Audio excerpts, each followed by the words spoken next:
Great to questions, everybody. Let's rock. Ben, going out and working with that offensive line, was there any kind of hesitation by you, like what that would look like, and how do you feel now that you played a game with a lot of those guys, new lineup, and how it works? No hesitation.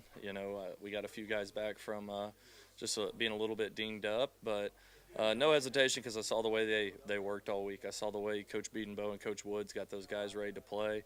Really proud of how they accepted a challenge and attacked it this week, so really happy for those guys. Yeah, I mean, kind of what I think I said a few days ago. He's he is a big-time talented kid, and over again throughout camp and throughout practice, there was zero fear in his eyes going against our defense and our defensive line, who were pretty dang good. Pretty dang good, and he had zero fear, never blinked once, just constantly trying to get better. And he went out there today, and the moment wasn't too big. Was it perfect? No. I don't think anybody played perfect today, but he was urgent in everything that he did and gave great effort. And, wasn't scared one bit, so really proud of him. Did you plan to run John so much, or was this kind of how the game played? Yeah, I'm just trying to win the ball game. And John's a willing runner. He understands what it takes to win. And so there were definitely designed QB runs in the game. But, at the end of the day, you're just trying to win the football game. And John Mateer's willing. He knows how to protect himself. Probably took a big hit or two tonight, but all for the good of the team. And what did you learn about your offense there in the fourth quarter with the game of the balance that they put together in an 8-minute drive to basically seal it? Yeah, we preached finish all week. We have a winning edge on offense, and the bullet point number 5 is finish, win the fourth quarter. And so whenever the clock struck 0 in the third quarter and our fours went up in the air and you just see the look in their eye, I didn't have any doubts that we were going to close that game out. Now, did I know we were going to go on a 9.5-minute drive? No, I didn't exactly know that, but it was awesome to watch them just put the ball down over and over and over again on that last drive and get it done. So really proud of the way those guys competed and they finished. How do you think Mateer has changed or improved upon just from your days at Washington State with that way you saw tonight? Is there anything that really stands out for these last few months? Yeah, I think the more and more you play, the more and more you start understanding situations in the game. And he's seen a lot. Last season we saw a lot of different situations that popped up. And so there's not really a lot of moments that he hasn't been introduced to. And he understands how to navigate them and put us in the best position to be successful. I loved his response tonight after, good series or good plays or bad series and bad plays. I loved how he responded every step of the way, just bringing confidence to everybody on the team there on the sideline. But again, I'll continue to say it about him. His leadership just keeps growing and growing and growing. And so, he's a special kid, really special.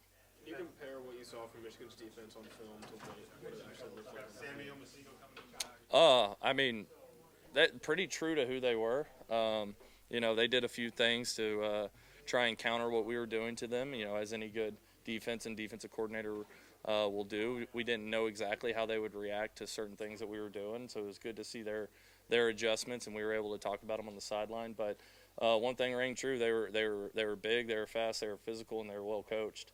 And so that rang true right there. So it doesn't really matter what scheme you run on defense. If you got that recipe, you got a pretty good squad over there. What do you learn about Torrey Blaylock? Maybe not just about his ability, but also maybe his toughness. Yeah, you took my word. That's one tough dude. And he ain't no freshman. He's mature beyond his years. Understands how to practice. Understands how to prepare.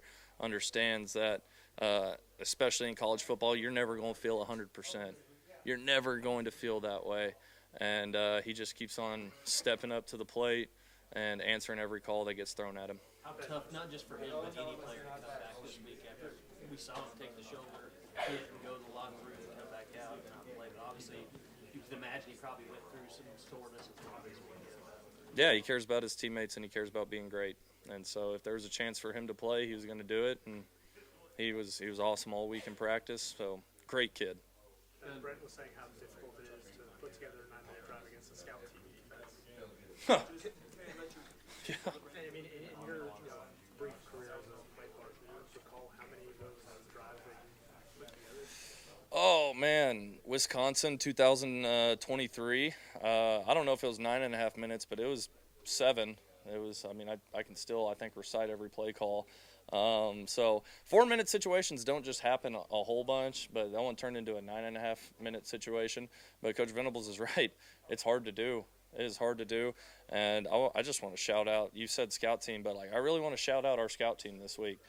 There were a few moments in practice I was like, we ain't gonna move the ball one time against the Wolverines. Our scouts are getting after us, but that's just the effort that they bring every day. They know their role on the team, and those guys have just been awesome throughout these first 2 weeks, and I love being able to highlight them because they're big-time ball players over there too, and they did their part in this week and going 1-0.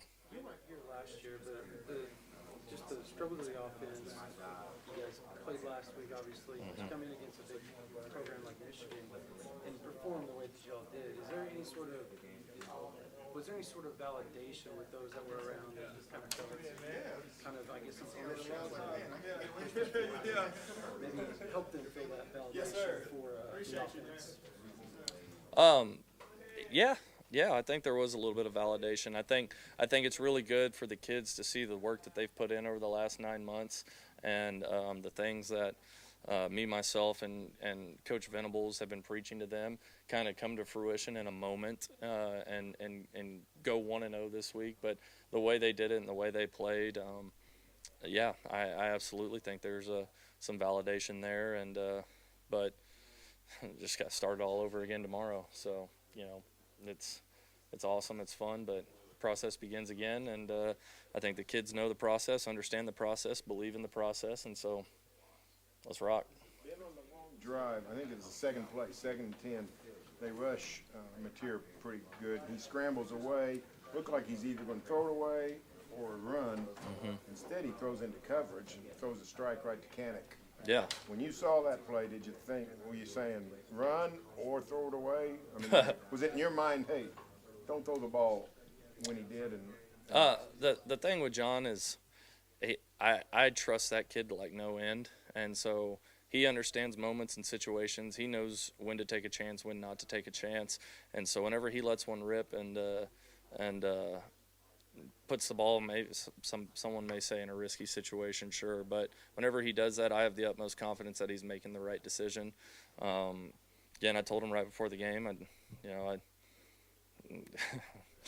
said something to him. I said something before it, and then I said, hey, I got your back on anything.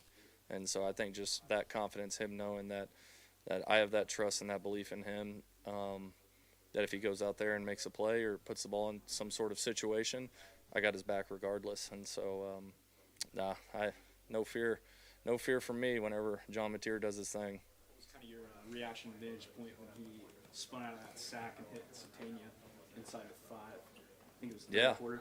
Yeah. One, great job by Isaiah Santana working scramble drill. Something that we work in practice. He turned and looked and saw that he wasn't capped over the top, and he just kept on going. John, great job of eluding the would-be tackler and making an accurate throw downfield. It's plays like that, moments like that can propel you to a big win. And those are two really good ball players who took their training from practice and made it happen. Dion told us that this game was so personal for him. What did you see from him in the build-up of the week and then how he performed tonight? Yeah, laser focused from walkthroughs to practice to unit meetings, just laser focused. He was ready to go, and that was evident with how he started the game. He was ready to go. He was dialed in. And my favorite thing about Dion is, it kind of got a little quiet just for him in the third quarter with some of the stuff they were doing. The ball wasn't finding him, and then makes a big catch there in the fourth quarter. So laser focused, laser locked in. Proud of Dion, and he came up to me after the game, gave me a hug, and said, "Let's just keep getting better." And I was like, "You've got it figured out, man. Let's just keep getting better." How do you think it'll be in the film room tomorrow when you sit down with John? Yeah, I mean, it won't be perfect. There will be some like, what are you doing here, dude? Like moments, but The good thing is a lot of times that's already out of the way because we have the tablets on the sideline. Like, I can sit there next to him and be like, come on, doughhead, what are you doing, dude? Like, so, no, it'll be good. A lot of unbelievable learns will come from this tape. And the best part about him is that he owns everything, good and bad, owns it, and is ready to get better from it and not make the same mistakes twice. Is that one of the more exciting things as a coach, is that being able to win a game like this and knowing you feel like you're going to get better, you can get better? That's the goal. That's the goal. That's what you strive for. Our goal wasn't to win this football game. It was the next football game. Our goal was to go, when I say win this exact football game, it's Michigan and game day. Like, that wasn't our goal. Our goal was to go 1-0. And how do you do that? You incrementally get better. You find something each week that maybe you struggled at, and you focus on it and try to make it a strength of yours. And that's the exciting thing. That's the fun thing about coaching. That's the fun thing about going to practice every day, is finding those things that maybe you struggle with and flipping it to become a strength of yours. You still kind of marvel at Jaren's transformation, what he's been able to do in such a short time. Yep, consistent, great kid, great personality. Finds himself in good situations because of the way he prepares. So, again, really proud of Jaren. He's awesome. You guys seem to know more about your players than we do. Hence, you relied on Javonte, and he came through several times in a big way. What'd you see to say, hey, this guy's somebody we really need to use? I think trust is just built up over time. And Javonte is a older guy who's played a lot of ball, been in a lot of really big moments and stuff. And at that point in time was doing really, really well in pass protection and running hard behind his pads. And so it's a good feeling whenever you have multiple guys that you feel like you can put in there and good things happen that you trust, because not everybody has that. And so proud of him, proud of that entire room. Coach Murray's done an awesome job, and Coach D. Will has done a great job of getting those guys ready, prepared, laser locked in to everything that we have in the game plan. So proud of Javonte, proud of the backs. How is Jaden doing? He's been working his way back. Yeah. He was in there a little bit. How's he doing? Hey, great week of practice. Whenever he was called upon, he was ready for the moments and everything. And so, again, it's just going to take another great week of practice. But Jaden's been great. Jaden's awesome. Jaden is a great football player, intelligent football player, and I can't wait to see what all he does this season. Thanks, Coach.